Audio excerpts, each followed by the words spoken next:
മക്കൾക്ക് ഉമ്മയും വാപ്പയാണ്. പക്ഷെ വാപ്പയാവാൻ വാപ്പ ഒരിടങ്ങേറും അനുഭവിച്ചിട്ടില്ല. ഉമ്മ ഗർഭധാരണം നടന്നത് മുതൽ ഛർദി തുടങ്ങി, ഞരമ്പ് വലി തുടങ്ങി, ഉറക്കം കിട്ടാണ്ടാവല് തുടങ്ങി, ഭക്ഷണത്തിന്റെ സ്മെല്ല് പറ്റാണ്ടാവല് തുടങ്ങി. പിന്നെ ഗൈനക്കിനെ കാണാൻ വേണ്ടി പോകുന്ന ത്യാഗം തന്നെ വലിയ ജിഹാദാണ്. ഒരു നിലമ്പൂർക്കോ മഞ്ചേരിക്കോ ഇടക്കര എവിടെങ്ങളോ പോലെ എനിക്കറിയില്ല. ഇവിടെ ചെന്ന് കാത്തുനിന്ന് ഒരു ഡോക്ടർ അപ്പോയിന്റ്മെന്റ് കിട്ടി, പരിശോധന കഴിഞ്ഞ് പടച്ചോനെ വിശപ്പും ദാഹവും തളർച്ചയും ഓട്ടോറിക്ഷ വിളിച്ചിട്ട് ബസ്സിലോ തിരിച്ചുപോയി, ഇതൊക്കെ പ്രസവിക്കണവരെ ആണെങ്കിൽ സഹിക്കുക. അത് കഴിഞ്ഞ് കുട്ടിക്ക് ജലദോഷം, കുട്ടിക്ക് ചുമ, കുട്ടിക്ക് കഫക്കെട്ട്, കുട്ടിക്ക് ന്യൂമോണിയ, ഭർത്താവ് കൂളായിട്ട് കുറുക്കം വെച്ച് ഉറങ്ങുന്നുണ്ടാവും, ഭാര്യ ഇപ്പുറത്തുണ്ടാവും. ഇല്ലേ? നിങ്ങൾ ആലോചിക്കണം.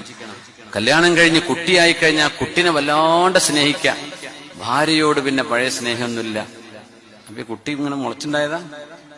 ഈ കുട്ടി ഉണ്ടായത് ഈ ഭാര്യയിലൂടെയല്ലേ. ഏറ്റവും കൂടുതൽ സ്നേഹം കൊടുക്കേണ്ടത് നിങ്ങളുടെ കുഞ്ഞിന്റെ ഉമ്മക്കല്ലേ.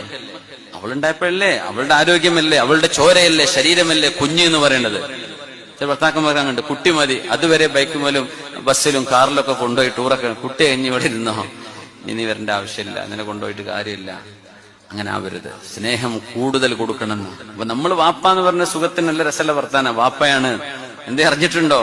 ഒരടങ്ങേറും അറിഞ്ഞിട്ടില്ല. പക്ഷെ ഉമ്മമാരങ്ങനെയല്ല. കുഞ്ഞ് ജനിച്ചൊരു 3-4 കൊല്ലം വരെ മര്യാദക്കൊരു ഡ്രസ്സ് ഇടാൻ പോലും ഒരു പറ്റൂല. ശരിക്കൊന്നും ഉറങ്ങാൻ പറ്റുമോ? അപ്പൊ കൊല്ലം പ്രസവിക്കുകയാണെങ്കിൽ പറയും വേണ്ട.